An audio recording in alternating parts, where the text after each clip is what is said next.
মাত্র 1 কাপ ময়দা দিয়ে একেবারে বেকারির মতো খাস্তা মুচমুচে নোনতার স্বাদের নিমকি এভাবে বাড়িতে বানিয়ে নিলে চায়ের সাথে খেতে দারুণ মজার লাগবে। আর এই নিমকিগুলো খুব সহজেই তৈরি হয়ে যায়। তার জন্য প্রথমে আমি 1 কাপ মতো ময়দা নিয়ে নিয়েছি। এখানে আপনারা আটার নিমকিও তৈরি করতে পারেন, তবে স্বাদটা একটু অন্যরকম হবে। এবার এর মধ্যে স্বাদ মতো লবণ আর দিয়ে দেবো সামান্য একটু পরিমাণ জোয়ানটা হাতের মধ্যে এইভাবে একটু পিষে নিয়ে তারপর এর মধ্যে দিলাম। এতে জোয়ানের স্বাদ এবং গন্ধটা খুব ভালো আসবে।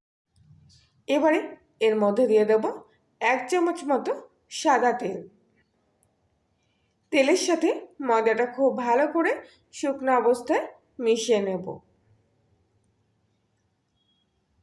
সামান্য তেল দিয়ে ময়দাটা এইভাবে মেখে নিয়েছি। এবারে অল্প অল্প করে জল দিয়ে ময়দার ডোটা এখানে মেখে নেব।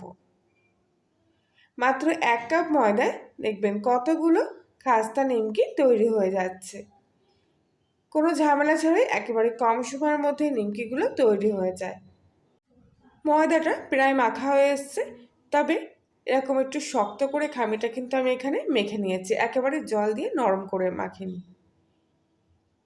এবারে সব শেষে হাতের মধ্যে আর একটুখানি সাদা তেল নিয়ে নেব। আর এবারে ময়দার গায়ে খুব ভালো করে তেলটা এখানে মাখিয়ে নেব। এইভাবে একটু শক্ত করে প্রথমে খামিটা মেখে তারপরে সব শেষে তেল দিয়ে যদি খামিটা আরেকবার ভালো করে মেখে নেন, দেখবেন ময়দাটা খুব সুন্দর সফট হচ্ছে। আর কিছুক্ষণের পরেও কিন্তু ময়দার গাটা শক্ত হয়ে যাবে না, ঠিক এরকম নরম ভাবটাই থেকে যাবে। এই অবস্থায় ময়দার খামিটা আমি কিছুক্ষণের জন্য ঢাকা দিয়ে রেস্টে রেখে দেব।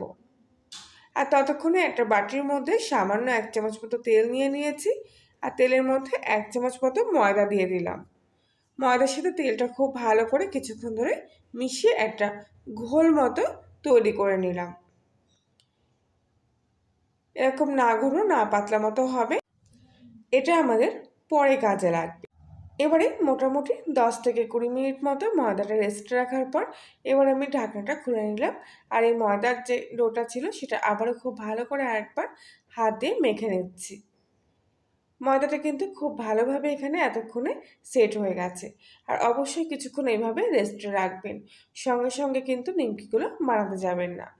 এবারে এই ময়দার লেচিটা একটা চাকির মধ্যে রেখে ওপর থেকে কিছুটা শুকনো ময়দার গুঁড়ো ছড়িয়ে দিয়ে এবার এটা রুটির মতো করে বেলে নেব। সাধারণত আমরা রুটি কিংবা পরোটা করার জন্য যেরকমভাবে রুটি বেলে থাকি, একটু না পাতলা না মোটা, সেরকম করেই এখানে আমি রুটিটা বেলে নিয়েছি। তবে আরেকটা কথা বলে রাখি, তেল দিয়ে বেলবেন না, এরকম শুকনো আটার গুঁড়ো দিয়েই তবে রুটিটা বেলবেন। রুটিটা এরকম বড় করে বেলে নিয়েছি। এইবারে আগে থেকে যে ময়দা আর তেলের মিশ্রণটা এখানে করে রেখেছিলাম, সেই মিশ্রণটা রুটির উপরে খুব ভালো করে লাগিয়ে নিলাম। আর উপর থেকে কিছুটা শুকনো ময়দার গুঁড়ো ছড়িয়ে দিয়ে এক্সট্রা ময়দাটা আমি ঝেড়ে দিচ্ছি। এবারে এই লিচিটার একটা সাইড থেকে কিছুটা অংশ তুলে এনে ঠিক মাছ বরাবর এইভাবে ভাঁজ করে দিলাম। উল্টো সাইড থেকেও ঠিক একইভাবে কিছুটা অংশ এনে মাঝখানে ভাঁজ করে দিলাম। আর ভাঁজ করার অংশগুলোর ওপরে আবারও কিছুটা ময়দা তেলের প্রলেপ লাগিয়ে ওপর থেকে শুকনো ময়দার গুঁড়ো ছড়িয়ে দিলাম। এবারে লম্বালম্বি দিক থেকে একটা সাইড এইভাবে ফোল্ড করে নিলাম। আর যতবার ভাঁজ করবে সেই ভাঁজের অংশে কিন্তু বারবার তেল আর ময়দার প্রলেপ আর উপর থেকে কিছুটা শুকনো ময়দার গুঁড়ো ছড়িয়ে দেবে। এবারে এই ফোল্ডটা পুরোপুরি আরেকটা ভাঁজ দিয়ে এরকম চৌকো বক্সের মতো করে নিলাম। আর উপর থেকে কিছুটা শুকনো আটার গুঁড়ো ছড়িয়ে এই বক্সের মতো লেচিটাকে আবারও একবার বেলে নিচ্ছি। এই লেচিটা আমি এরকম চৌকো করেই বেললাম। এবার সাইড থেকে কিছুটা অংশ এইভাবে কেটে বাদ দিয়ে দেব। সাইডগুলো কেটে নিলে পরে লেচিটা একেবারে পুরোপুরি কিন্তু চৌকো শেপের হয়ে যাবে। এইবারে এর থেকে এরকম সরু সরু কিছুটা অংশ আমি লম্বালম্বি করে কেটে ভাগ করে নিচ্ছি। এবার আমি এই কাটা অংশগুলো থেকে প্রত্যেক কটা নিমকি তৈরি করব। ঠিক কোণা থেকে এইভাবে কিছুটা অংশ মুড়িয়ে নিয়ে আবার এই ভাঁজ করা অংশটাকে এরকম ফোল্ড করে দিলাম। এরকম দুবার ভাঁজ করে নেবেন, আর ঠিক যেখান থেকে কোণাটা বেরোচ্ছে সেই কোণ থেকে কেটে বাদ দিয়ে দেবেন। আবারও এই কোণ থেকে ঠিক এরকম মুড়িয়ে মুড়িয়ে এরকম 3 কোণা শেপের নিমকিগুলো আমি বার করে নিচ্ছি। আর আবারও এই নিমকিটা আমি কেটে নিলাম এখান থেকে।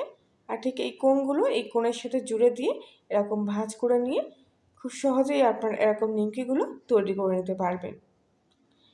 বাকি যে কাটা অংশগুলো আছে সেগুলো দিয়েও কিন্তু আমি প্রত্যেক কটা নিমকি তৈরি করে নেব।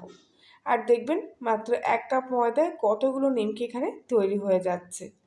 এবারে এই নিমকিগুলো আমি বেলনি দিয়ে কিন্তু একদম পাতলা পাতলা করে বেলে বড় করে নেব। বাকি যে প্রত্যেক কটা নিমকি আছে সেগুলো কিন্তু আমি একইভাবে এইভাবে বেলে নিচ্ছি। একদম পাতলা করে বেলবেন চেপে চেপে। এই দেখুন কীরকম পাতলা করে আমি এখানে বেলে নিয়েছি।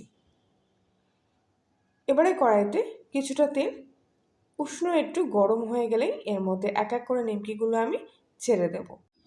মানে তেলে দেওয়ার পর তেলটা এরকম হালকা একটু বুজবুজি কাটতে শুরু করবে। ঠিক এই অবস্থায় নিমকিগুলো তেলের মধ্যে দিতে হবে। আস্তে আস্তে দেখবেন নিমকিগুলো কিন্তু ফুলে গিয়ে এরকম তেলের ওপরে ভাজতে শুরু করবে। কিছুক্ষণ মধ্যে নিমকিগুলো একটু একটা পিঠ ভাজা হয়ে গেলে উল্টে পাল্টে দেবো, উল্টো পিঠটা একটু ভাজা হওয়ার জন্য। একটা পিঠ বেশিক্ষণ তেলের দিকে রাখবেন না, একটু উল্টে পাল্টে নাড়িয়ে চাড়িয়ে এগুলো ভেজে নেবেন। প্রত্যেকটা নিমকি আস্তে আস্তে দেখবেন আরও কতটা ফুলতে শুরু করেছে, একদম পুরো ফুলে কিন্তু বেলুনের মতো হয়ে যাবে। এই নিমকিগুলো যেমন দেখতে তেমনি কিন্তু খেতেও অসাধারণ। কিছুক্ষণ এইভাবে উল্টে পাল্টে ভাজতে ভাজতে দেখবেন নিমকিগুলো কত সুন্দর আস্তে আস্তে ফুলে উঠছে।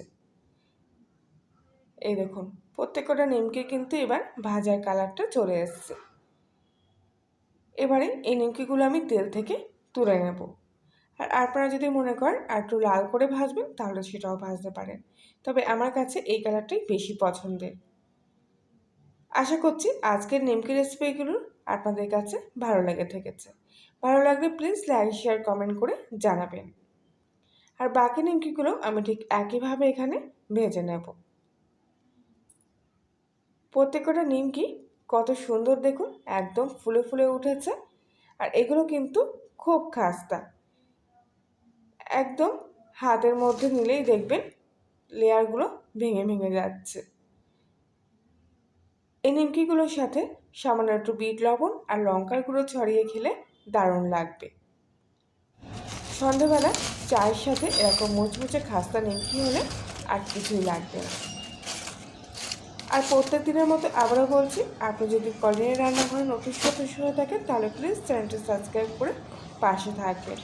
আর পাশে বেল আইকনটি প্রেস করবেন নতুন কোনো ভিডিওর আপডেট পাওয়ার জন্য। খাস্তা মুচমুচে এই নিমকিগুলো আপনারা কিন্তু একদিন বানিয়ে সপ্তাহভর ধরে সংরক্ষণ করেও রাখতে পারবেন। এগুলো কিন্তু একদমই নরম হয়ে যাবে না। তাহলে বন্ধুরা আজকের মতো এই পর্যন্তই। সবাই ভালো থাকবেন, সুস্থ থাকবেন।